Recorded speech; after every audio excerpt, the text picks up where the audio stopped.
Hey guys welcome back to my channel vlogs with Ankita. So Bigg Boss ಮನೇಲಿ ಇವಾಗ ಏನಾಗ್ತಿದೆ ಏನು ಅಂತ ನೋಡೋದಾದರೆ, ಸೊ ನಿನ್ನೆ ಲೈವಲ್ಲಿ ಲಾಸ್ಟ್ಲಿ ತುಂಬಾ ಲೇಟ್ ನೈಟಲ್ಲಿ ತೋರಿಸಿದಂತಿದ್ದು. ಇವಾಗ ಫಿನಾಲೆ ವೀಕ್ ಬೇರೆ ಅಲ್ವಾ. ಸೊ ಪ್ರತಿ ವರ್ಷವೂ ನೋಡಿದ್ದೀವಿ, ಫಿನಾಲೆ ವೀಕ್ ಅಂದರೆ ಹಬ್ಬದ ಥರನೇ ಮಾಡ್ತಾರೆ ಬಿಗ್ ಬಾಸ್ ಮನೇಲಿ. ಅಟ್ಲೀಸ್ಟ್ ಆ ವಾರ ಆದರೂ ಮೆಮೊರೀಸ್ನ ತೊಗೊಂಡು ಹೋಗಲಿ ಎಲ್ಲರೂ ಅಂತ. ಸೊ ಈ ವಾರ ಸ್ಟಾರ್ಟಿಂಗ್ 2 ದಿನ ಫಿನಾಲೆ ವೀಕ್ ನಿಜವಾಗ್ಲೂ ಸ್ವಲ್ಪ ಜಗಳ ಇದೆ. ಬಟ್ ಇವಾಗ ನಿನ್ನೆ ನೋಡೋದಾದರೆ ಸ್ವಲ್ಪ ಎಂಜಾಯ್ ಮಾಡಿದ್ದಾರೆ ಎಲ್ಲರೂ ಅಂತ ಹೇಳ್ಬೋದು. ಸೊ ನಿನ್ನೆ ಬಿಗ್ ಬಾಸ್ ಕಡೆಯಿಂದ ಫುಲ್ ಒಂದು ಡಿನ್ನರ್ ಸೆಟ್ ಆಗಿತ್ತು ಎಲ್ಲರಿಗೂ. ಒಬ್ಬೊಬ್ಬರಿಗೆ ಅಂತ ಏನಿಲ್ಲ, ಎಲ್ಲರಿಗೂ ಒಂದು ಡಿನ್ನರ್ನ ಅರೇಂಜ್ ಮಾಡಿದ್ರು ಬಿಗ್ ಬಾಸ್ ಮನೇಲಿ.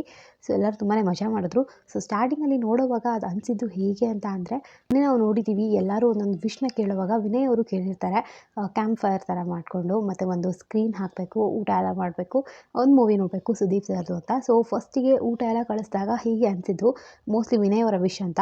ಬಟ್ ನನಗನ್ಸೋ ಪ್ರಕಾರ ವಿನಯ್ ಅವರ ವಿಶ್ ಅಲ್ಲ ಅಂತ ಒಂದೊಂದು ಸತಿ ಅನಿಸುತ್ತೆ. ಯಾಕಂತಂದರೆ ಎಲ್ಲರಿಗೂ ಊಟ ಇತ್ತು, ಕ್ಯಾಂಪ್ ಫೈರ್ ಒಂದು ಇರಲಿಲ್ಲ ಅಲ್ಲಿ. ಕ್ಯಾಂಪ್ ಫೈರ್ ಅವ್ರು ತುಂಬಾ ರಿಕ್ವೆಸ್ಟ್ ಮಾಡಿದರು, ಅದು ತುಂಬ ಚೆನ್ನಾಗಿರುತ್ತೆ ಅಂತ.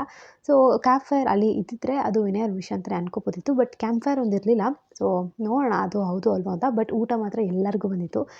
ಸೊ ಎಲ್ಲರೂ ಕೂತ್ಕೊಂಡು ತುಂಬಾ ಚೆನ್ನಾಗಿ ಎಂಜಾಯ್ ಮಾಡಿಕೊಂಡು ಎಲ್ಲರೂ ತಿಂದರು. ಸೊ ಅದಾದಮೇಲೆ ಬಿಗ್ ಬಾಸ್ ಒಂದು ಆ್ಯಕ್ಟಿವಿಟಿ ಕೂಡ ಇಟ್ಟಿದ್ದಾರೆ. ಸೊ ಏನು ಅಂತ ಅಂದರೆ, ಎಲ್ಲರೂ ಒಂದೊಂದು ಲೆಟರ್ ಬರೀಬೇಕು ಅಂತ.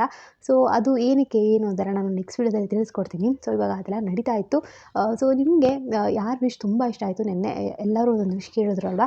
ಸೊ ಯಾರ ವಿಶ್ ತುಂಬಾ ಇಷ್ಟ ಆಯಿತು ಅಂತ ಕಮೆಂಟ್ ಮಾಡಿ ಹೇಳಿ. ಹಾಗೆ ಬಿಗ್ ಬಾಸ್ ಈ ಸೀಸನ್ ಯಾರು ವಿನ್ ಆಗಬೇಕು ಅಂತ ನಿಮ್ಗೆ ಅನ್ಸುತ್ತೆ ಅಂತ ಕೂಡ ಕಮೆಂಟ್ ಸೆಕ್ಷನಲ್ಲಿ ತಿಳಿಸೋದನ್ನ ಮರಿಬೇಡಿ. ಸೊ ಬಿಗ್ ಬಾಸ್ನ ಲೈವ್ ಅಪ್ಡೇಟ್ಸ್ ಚಾನಲ್ಗೆ ಸಿಗ್ತಾ ಇರುತ್ತೆ. ಸೊ ಪ್ಲೀಸ್ ಚಾನಲ್ಗೆ ಸಬ್ಸ್ಕ್ರೈಬ್ ಮಾಡ್ಕೊಂಡು ಸಪೋರ್ಟ್ ಮಾಡಿ. ಹಾಗೆ ರಕ್ಷಣಾ ಚಾನಲ್ ಕೂಡ ಹೋಗ್ಬಿಟ್ಟು ಸಬ್ಸ್ಕ್ರೈಬ್ ಮಾಡ್ಕೊಳ್ಳಿ. ಅವಳ ಚಾನಲ್ ಹೆಸರು ರಕ್ಷಾ ರೆಡ್ಡಿ ಅಂತ. ಡೈಲಿ ವೀಡಿಯೋಸ್ ಹಾಕ್ತಿರ್ತಾಳೆ, ನಿಮ್ಮೆಲ್ಲರಿಗೂ ಖಂಡಿತ ಇಷ್ಟ ಆಗ್ಬೋದು. ಸೊ ಮತ್ತೆ ಹೊಸ ವಿಡಿಯೋದಲ್ಲಿ ಸಿಗ್ತೀನಿ. ಅಂಟಿಲ್ ದೆನ್ ಟೇಕ್ ಕೇರ್, ಬಾಯ್.